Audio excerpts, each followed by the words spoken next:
on, Rambo, come on. Come on, there you go. Okay, you good? All right. Just had to get him settled. Close your eyes. Go ahead, no one's gonna hurt you. Now imagine that you and your partner are United States Marines deployed to Iraq. You both just got back safe inside base camp after a foot patrol searching for IEDs or improvised explosive devices. You're hot, sweaty, covered in a layer of dust, and are dreaming of a cool shower and a soft bed. Your partner's a few yards behind you. You turn back and your eyes lock.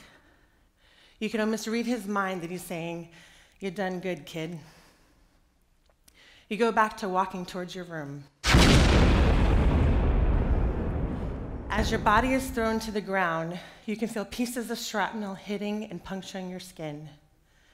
You try to get up, but you can't. And after the dust settles, you realize that you and your partner were hit by indirect fire from an RPG or rocket-propelled grenade that exploded inside base camp. You're bruised and bloodied. And when you can't get your partner to respond with calls, you crawl over to him and use your small body to protect him. Please open your eyes. This was the sad reality for Marine Corporal Dustin Lee and his military working dog, Lex. Lex was the one that crawled over and used his small body to protect Dustin. Tragically, Dustin was mortally wounded. Lex would survive and go on to endure 12 weeks of rehab back stateside. Ultimately, Dustin's family successfully petitioned to have Lex retired and adopted with the help of Congressman Jones of North Carolina. Lex's adoption marked a huge milestone. He was the first dog of working capacity to be retired early and adopted out to the fallen military member's family. The importance of military working dogs cannot and must not be overlooked. They go above and beyond to make sure our military members and our nation are safe, and all for a pat on the head or a belly rub. Military working dogs are trained at the Holland Dog Center located on Lackland Air Force Base in San Antonio, Texas. They endure extreme amounts of training to make sure they're not only ready physically, but also mentally, making sure they aren't gun shy, can take down an assailant, and detect narcotics or explosives. Military working dogs are part of the reason why we enjoy the freedoms we have today. They are trained to be the first one in a building to clear it. They put their lives on the line when going into war.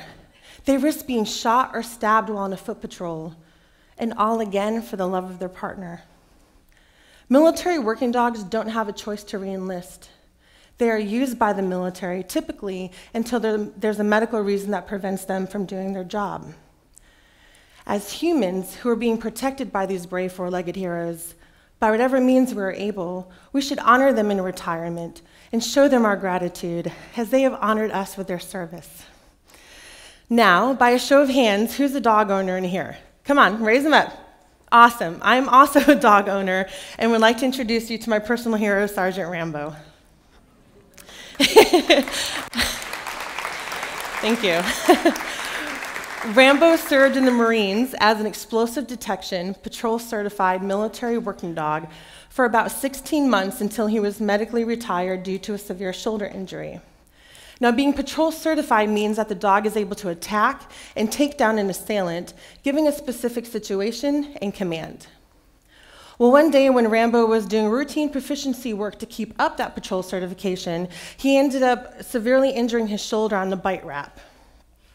A small piece of bone chipped off in his shoulder, and this bone fragment was floating around for months, causing Rambo continuous pain and irreversible damage to that joint.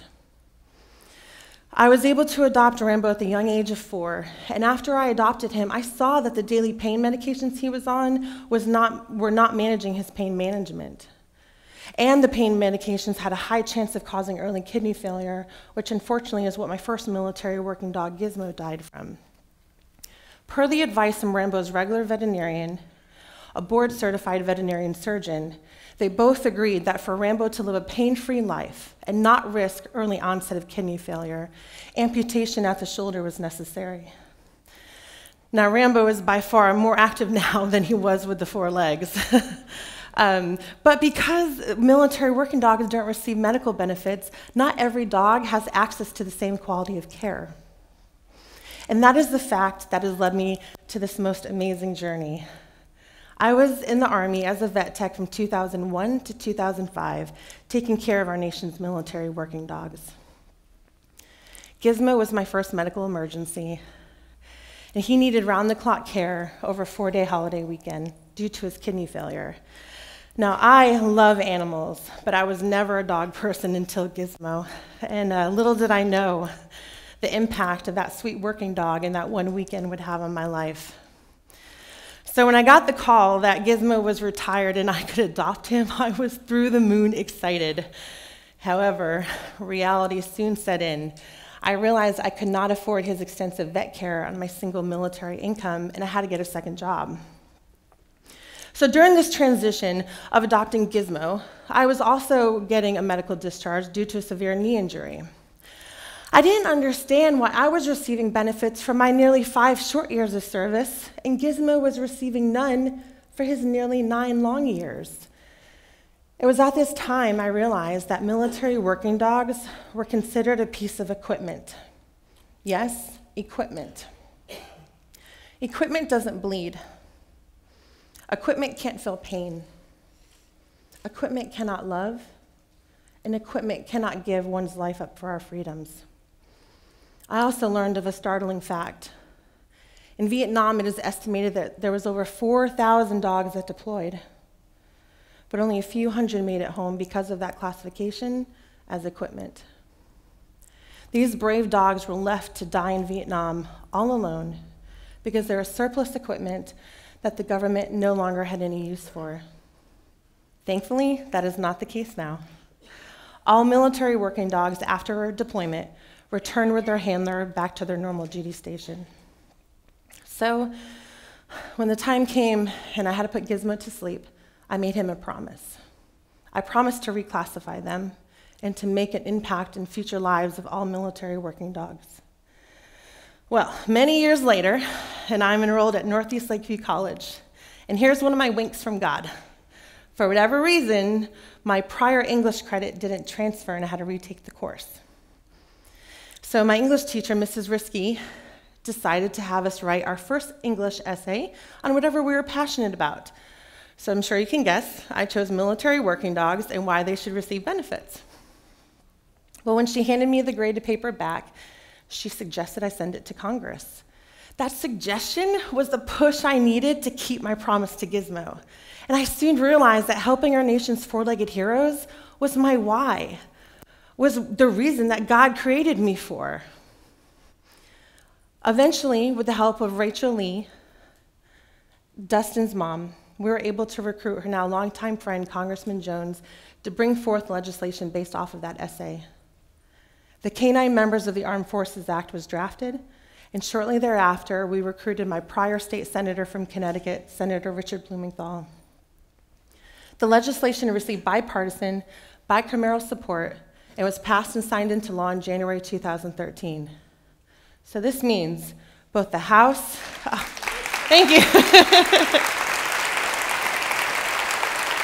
Thank you. So this means both the House and Senate, Democrats and Republicans all agreed on something. So, yes. Well, we're still making changes to it as an edited version passed. Military working dogs were only reclassified in 2014, and most recently, when a military working dog retires overseas and can't find a suitable home there, they'll be flown back to Lackland to be adopted out. Unfortunately, the government still does not offer medical care to these retired dogs, and that is why I established Gizmos Gift, a nonprofit named in honor of my sweet baby boy, Gizmo. Gizmos Gift offers free medical care to any active duty or retired working dog, and also a free ride home. So Rambo and I now travel locally and nationally, educating the public on the value of military working dogs and the great mission of Gizmos Gift. We currently support close to 40 active duty and retired working dogs from all walks of law enforcement life. This journey has allowed me to use my innate compassion for animals, a need that wasn't being met, and to turn my passion into reality. And through the journey, I have often thought of Dr. Seuss's character, the Lorax. He once said, "Unless someone like you cares a whole awful lot, nothing's going to get better." It's not. So I ask each of you here today, or watching this weeks or maybe even years later, what is your passion? What is your why? What did God place in you that makes you uniquely you? When you find that, you'll find a way to make the world a little bit better than it was before. Thank you.